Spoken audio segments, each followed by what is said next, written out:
देखिए चलते हैं अगला सवाल की ओर। देखिए सवाल क्या कह रहा है। सवाल है आपका प्रश्नावली 12.3 का पहला नंबर का सवाल है और इसमें जो है पहला दूसरा तीसरा जो है सवाल जो है बहुत ही इंपॉर्टेंट है। इसको अच्छा से देखिए, ध्यान समझ लिए, इस सवाल को देख लीजिए गौर से। और इस सवाल में क्या कह रहा है, देखिए सवाल है यानी कि क्लास 10 का 12.3 का जो है यह सवाल जो है पहला नंबर का सवाल है। तो पहला नंबर क्या है, छायांकित भाग का क्षेत्रफल ज्ञात करें।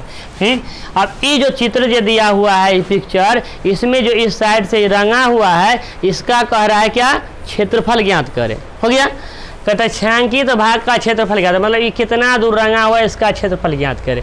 यदि आपको PQ बराबर 24 cm, PR बराबर 7 cm दिया हो और O जो है वृत्त का केंद्र है, तो देखिए O केंद्र इसलिए बोल दिया है कि O जो है यानी त्रिभुज के जो कर्ण होगा से इसका क्या होगा, व्यास होगा। तो सबसे पहले हम लिखते हैं यहाँ, ध्यान से देखिए, यहाँ आपका हो गया PQ बराबर 24 cm, उसके बाद है PR बराबर 7 cm। इसलिए देखिए, इसलिए त्रिभुज PQR के क्षेत्रफल बराबर, तो त्रिभुज के क्षेत्रफल बराबर क्या होता है, 1/2 गुना आधार गुना ऊंचाई। तो 1/2 आधार के मान ले लीजिए, इस का ये है आधार, कितना है 7, ये हो गया 24, तो 2 से काट दीजिए 12 बेर में, तो 7 गुना 12, 12 7 84 cm स्क्वायर। तो देखिए हमको त्रिभुज तो निकल गया। जब त्रिभुज के क्षेत्रफल निकल गया तो हम क्या करते हैं, पहले कर्ण निकाल लेते हैं। अब क्या करते हैं त्रिभुज, अब फिर चलते हैं इसी में, अब लिखते हैं इसलिए यानी कि कर्ण बराबर होता है लंब स्क्वायर प्लस आधार स्क्वायर। तो कर्ण हमारा क्या है, कर्ण है रूट अंदर हो जाएगा यहाँ पर। कर्ण बराबर आपका क्या है, यहाँ देखिए कर्ण ही हो गया, तो QR बराबर लंब हो गया आपका इसको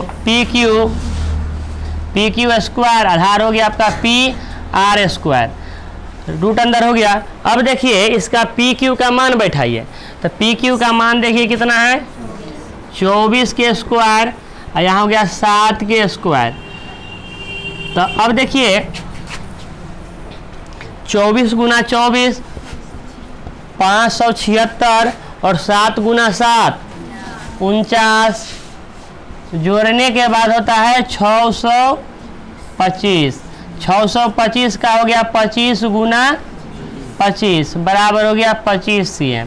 तो यह 25 जो हुआ, ध्यान दीजिए, यह 25 जो हुआ यह समुच्चा हो गया, ये 25 हुआ। देखिए क्या निकला है, QR बराबर 25 cm। क्या निकला है, QR बराबर 25 cm। जब QR बराबर 25 निकला, इसका मतलब क्या है, यह व्यास निकला है। ध्यान समझिए, यह QR जो पूरा निकला 25, इसका मतलब क्या है, यह आपको व्यास निकला, व्यास निकला है ना। तो अब चलते हैं, अब हो गया D बराबर कितना हो गया, E जो निकला QR यही आपका खोजी हो गया D। तो D बराबर कितना हो गया 25 cm।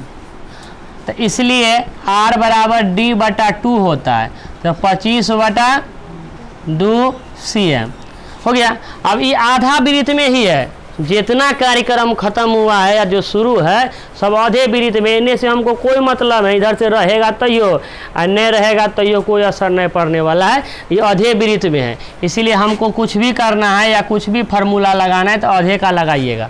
तो इसलिए अर्ध वृत्त के क्षेत्रफल, तो अर्ध वृत्त के क्षेत्रफल बराबर देखिए सूत्र क्या होता है, यानी 1/2 पाई R स्क्वायर। तो 1/2 गुना 22/7 और R के मान हो गया 25/2 के स्क्वायर। ध्यान से समझिए, आराम से आ जाएगा, पूरा मगज में बैठ जाएगा सवाल, है ना। हंसते खेलते इसको आप बना लीजिएगा। हो गया।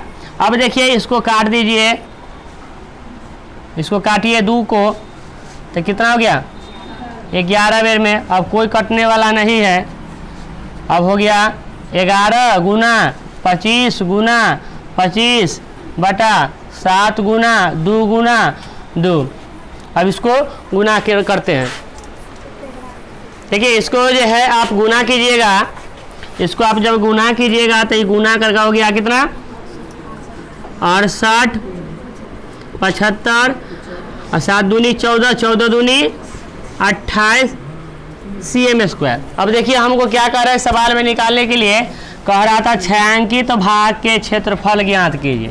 लिखिएगा इसलिए छायांकित भाग के क्षेत्रफल बराबर क्या होगा, अर्धवृत्त के मतलब आधा वृत्त के, अर्धवृत्त के क्षेत्रफल माइनस क्या होगा, देखिए आधा वृत्त के क्षेत्रफल माइनस त्रिभुज के क्षेत्रफल।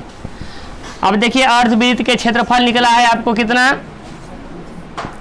68 75 बटा 28 और त्रिभुज के क्षेत्रफल कितना था 84 था। अब इसका लॉसा ले लीजिए 68 75 और माइनस 23 52 हो गया बटा 28, 1 गुना 68 75 इतना हो गया, 28 गुना 84 इतना हो गया। अब इसको आप घटा दीजिए आदर्श पूर्वक के साथ 45 23 बटा 28 cm²। इस तरह आपका आंसर प्राप्त हुआ।